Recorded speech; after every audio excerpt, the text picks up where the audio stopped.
सचिनजी मुद्दा तोच आहे। सचिनजी असं म्हणतायत की ही निवडणूक गटार वॉटर मीटर या सगळ्याची आहे, मूलभूत प्रश्नांच्या बद्दलची आहे। पण प्रत्येक निवडणूक आली की ती भावनिक मुद्द्यांवर घेऊन जाण्याचा प्रयत्न का केला जातो? का? तुमच्याकडे दाखवण्यासारखं काहीच नाहीये। परवापर्यंत तुम्ही सांगत होतात करून दाखवलं, आताही सांगायचं आम्ही हे करून दाखवलं। भावनिक मुद्द्यांवर का? आम्ही एक तुकोबांच्या अभंगापासून सुरुवात करतो। करा।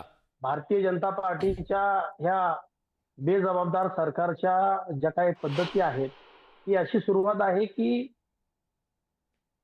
बुडले हे जन न देखून ये डोळा, बुडले हे जन न देखून ये डोळा, म्हणून कळवळा हा वाटत असे।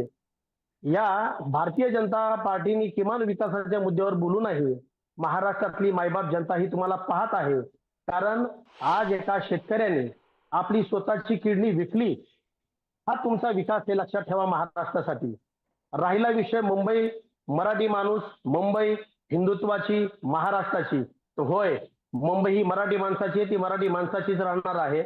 मुंबई ही महाराष्ट्राची तर महाराष्ट्राचीच राहणार आहे। आणि ह्या मुंबईवरती भगवा सुद्धा हे ठाकरेच फडकवणार आहे। हा त्याचा सरळ सरळ अर्थ आहे। बरं, पण ते म्हणतात तुमचं विजन काय सांगा ना? का प्रत्येक वेळेस भावनिक मुद्दे घेऊन पुढे येता? काँग्रेस आता तुमच्यासोबत, काँग्रेसला सुद्धा पटत नाहीये तुमची ही भूमिका। आमची भूमिका ही सर्वसामान्य मराठी माणसासाठी आहे, कष्टकऱ्यांसाठी आहे, तिथल्या स्थानिक भूमिपुत्रांसाठी आहे।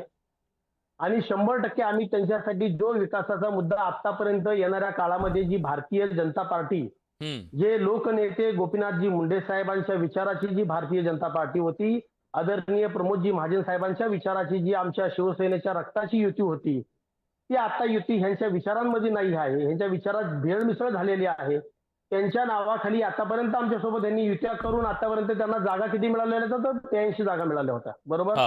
आमच्या जागा किती होत्या? तर टोटल 93 जागा होत्या। परंतु आता यांनी जो काही खोट्या सेनेचा आधार घेतलेला आहे, ज्या खोट्या सेनेचा आधार घेऊन हे जे काही मुंबई महानगरपालिका काबीज करू पाहतायत, हे त्यांच्याशी कधी शक्य होणार नाही। हे त्यांच्याशी कधी होऊ शकत नाही।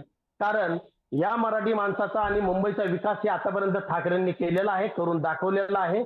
आणि ते 100% येणाऱ्या काळात सुद्धा आमचं विजन क्लिअर आहे आणि ते आम्ही करून दाखवू। ठीक आहे।